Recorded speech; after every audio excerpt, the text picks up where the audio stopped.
Good morning and welcome to today's STS-134 mission status briefing. We're here with Derek Hassman, the lead flight director for the mission, and we'll start off with comments from Derek and then move on to our questions from reporters. Derek? Okay, thanks, Kelly. Good morning, everyone. Good to be here again today, wrapping up another busy day on the space station, the Shuttle Endeavour. One of the reasons we added the extra extension days to the mission was to work on station and get ahead tasks that would put us in the best position for both the stage and then STS-135 coming up in July. And one of the critical items that we wanted to get repaired that I've talked about in previous briefings is the carbon dioxide removal assembly, or CDRA. And it's a piece of hardware that wasn't necessarily engineered or designed to be repaired on orbit, but over the last several years we've had a number of different issues with the unit, and we've come a long way in terms of our ability to repair CDRA on orbit. You probably saw some of the great video that the crew downlinked from the GEM module where they were doing the actual repairs, and it kind of gives you a feel for the complexity and just the access challenges that the crew has with the number of valves and tubing and the thick insulation, etc. So Spanky and Taz, Mike Fink and Greg Shamatov were working on the carbon dioxide removal assembly most of the day. When I left Mission Control, they were a little bit behind. We were going to see where they were going to get before they called it a night, and then potentially rescheduled additional time tomorrow for them to finish out that work. But as we discussed before, the goal is to change out one of the two cartridges or beds that remove CO2 in that Node 3 carbon dioxide removal assembly, put a new bed in there, and then get the entire unit installed back into its home in the Node 3 module. So we're probably an hour or so away from finishing that when I left, and my expectation is that when I come on shift tomorrow, we'll have that CDRA work done. So that's another big objective behind us. In addition to the CDRA work, both crews continued on their transfer work, moving items back and forth from shuttle to station. When I checked in before I left, the report was that we were about 66% done with the total transfer work, and that was before we tagged up with the crew at the end of the day. We have normally planned tag up where the crew briefs the ground on the progress made to date. So I would expect that once they factor in that brief, we'll be right on the timeline. We've got a number of hours scheduled on the timeline tomorrow before hatch close. In addition to the CDRA work and transfer, we also did a lot of work in the joint airlock. One of the things we have to do on every shuttle mission is to get the shuttle crew's EMUs or spacesuits ready for return on the orbiter. For this particular mission, Drew Feustel and Mike Fink are the designated astronauts that would perform a contingency spacewalk if one was required after undock. So one of the things we have to do toward the end of each of these missions is to prepare their spacesuits for a return on the shuttle. And another technique that we use in order to change out new hardware, new spacesuit hardware on the station, is that we scavenge shuttle crew members' suits. So for example, we had Feustel and Fink suits in the airlock today, and we took parts from their suits and installed those parts on suits that would stay on station. We in turn took older parts from the station suits, installed those on Feustel and Fink suits. So in the end, you have two complete functional EMUs or spacesuits that will return on shuttle, available for use if necessary, but they have the older parts still with insert, still serviceable, but older parts return on the shuttle. The newer parts from the shuttle astronauts' spacesuits stay on station. So at the end of the day, we had two good spacesuits for Feustel and Fink. Those will get transferred over to the shuttle. In addition, as another get-ahead, looking ahead to STS-135, where we talked before about the fact that there will be a spacewalk on 135, but it will be performed by the increment crew, specifically Mike Fossum and Ron Guerin. So one of the other things we did today, since we had the time and the expertise available, is that we configured the spacesuit that Mike Fossum will use on the 135 spacewalk. Basically got it ready to go for that spacewalk. So, you know, really the theme of the day was maintenance on station and get-aheads on the stage, kind of looking ahead to STS-135. So another busy, productive day on station. let's see, looking ahead, we just wrapped up Flight Day 13. Flight Day 14, the emphasis is on last-minute transfer and transfer of payloads and other cargo that has to be done at the last minute for reasons driven by science or other things. And then into Flight Day 14, we do the hatch close. And then finally, Flight Day 15, early in the day, we do undock. So with that, Kelly, that concludes my part of the overview. Thanks, Joe. We'll start here with questions in Houston. Please state your name and affiliation before you question. Robert? Hi, Rob Perlman with CollectSpace.com with a couple of questions.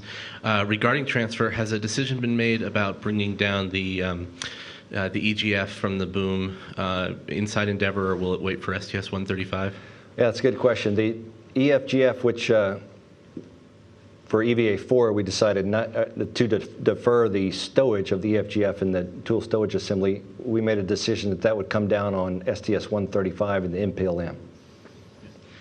And with regards to the Seadra repair, just before coming here, I heard that they were running closer to their pre-sleep and sleep schedule, and might have to delay finishing the task, the repair. If they can't get this done today and tomorrow, is that something that the expedition crew has to pick up immediately to complete, or can it wait and you have other systems to support that? Thanks. Yeah, we have a functional carbon dioxide removal assembly that's operating today in the lab module, and then we also have the Vozduk system in the Russian segment. So we have those two separate ways to do carbon dioxide removal, and those two devices are capable of removing all the CO2 that we need to from station. So what the Note 3 Seadra gives us is purely redundancy. So if we don't finish tomorrow, certainly Ron Guerin has the training to do it. But if he didn't have the time between now and 135, we could also postpone it after 135. So no immediate urgency, but it'd be nice to have that redundancy back. Okay. Denise? Denise Chow at space.com. I know the decision was made early not to add an extra day, but with the transfer work and the Seadra, would an extra day have helped a lot with this mission? I mean, there's always more to do. But looking at the timeline and the way it's laying out, we've gotten all the high priority objectives that we wanted to get. There's additional work that could have been done, but we've already got a long mission, planned.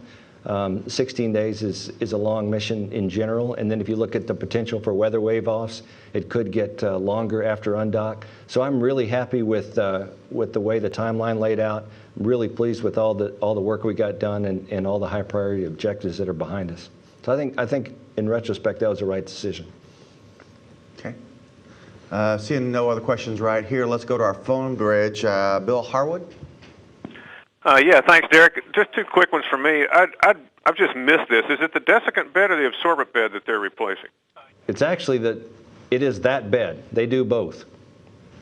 So there's two of these desiccant absorbent beds in the carbon dioxide removal assembly, and they are replacing one of those two. Okay, I understand. Thank you. And the second one, and I just missed this earlier too. Where did the OGS maintenance end up? We actually completed that maintenance, so we installed the new hosing and the cartridge filter that's intended to scrub the contaminants from the water line.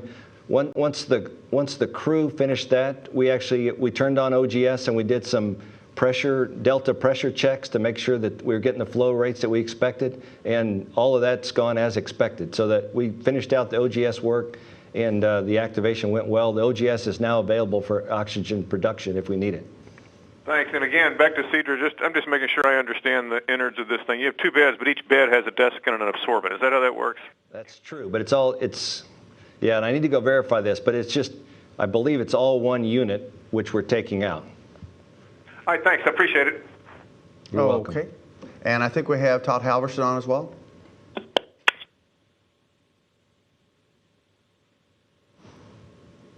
Todd, are you there? Well, sure am. Can you hear me? We can hear you now. Okay, Todd Halverson of Florida Today. Derek, I was just wondering what your thoughts are about the opportunity during the upcoming fly-around to see the International Space Station with the U.S. portion at assembly complete? Thanks. You know, the fly-around photos are always spectacular, just amazing views of the space station. And, you know, every time I see a picture from that perspective, it kind of, you know, it reminds you just everything we've accomplished over the past number of years. And I don't know if you've seen them yet, but the pictures that Greg Shamatov took from the top of ELC-3 with the fisheye lens are out there now too. And I mean, those are some of the most amazing photographs I've ever seen. So, you know, anytime you see something like that, it just kind of makes you pause and appreciate just everything that we've accomplished. And if I could follow that real quickly, I'm wondering what your thoughts are. You've been with NASA, I think, since 1990, way back when, and you've been through this entire process of not only the redesigns of space station, but the actual assembly of the massive vehicle. And I'm wondering if you have any particular thoughts now that you actually are at assembly complete. It's been a long time coming. It has been a long time coming, and you know, there's been a lot of ups and downs. Especially, I think I mentioned it before, but especially in the early '90s, you know, when it seemed like there was a cycle every 2 years of a bottoms-up redesign. You know, I had doubts that we'd ever get any hardware launch, quite honestly. So, you know, it was an amazing thing just to be involved in the first launch of U.S. hardware, STS-88, and there was a period there from about 1998 to 2003 where we went from, you know, questions about the program even happening and congressional votes, you know, yearly about whether to cancel station. But then you look at what we accomplished from 1998 to 2002, 2003, you know, once we got the laboratory module launched. I mean, that was a period that I remember looking back on and just being amazed by how much we'd accomplished over that period. And then, you know, after that point, you know, unfortunately, or fortunately, I guess, it becomes somewhat like clockwork and routine. You know, we've got so many good people, so many qualified engineers, so many smart folks that are willing to work all the details that, you know, you just, you pick the team, you plug them in, and they go off and do what it is that they're so good at doing. And that's, you know, one of the downsides of what we do is that ultimately, when you actually execute the mission, it all ends up looking so easy that people take it for granted. You know, and that goes from KSC to launching or to getting the shuttle ready to go, and then the actual launch to all the on-orbit operations, the rendezvous and docking, all the spacewalks, all the robotics. You know, these are things that 10, 15 years ago we hadn't thought about doing. And now, you know, we have 4 and 5 EVAs, multiple parallel activities going on inside. So it's just, you know, it's a tribute to really the people, both at NASA centers all over the country, and then to the great crews that fly with us as well. Thanks, Derek. That's all from me. Okay. Any further follow-ups back here in Houston? Seeing none, we'll wrap up this briefing and thank everyone for coming. Just a couple of programming notes. The crews are starting to shift their schedules again, so the station crew sleep shift scheduled to begin at 10:26 a.m. today, and that's Central Time. And then the Endeavour crew sleep will begin half an hour later at 10:56 a.m. And then we'll have our International Space Station Flight Director update coming up at 3:45 p.m. this afternoon. So with that, we'll send you back to Mission Control, and a reminder that those great photos, Derek, we're talking about are available on the NASA website at www.nasa.gov. Thanks for being here.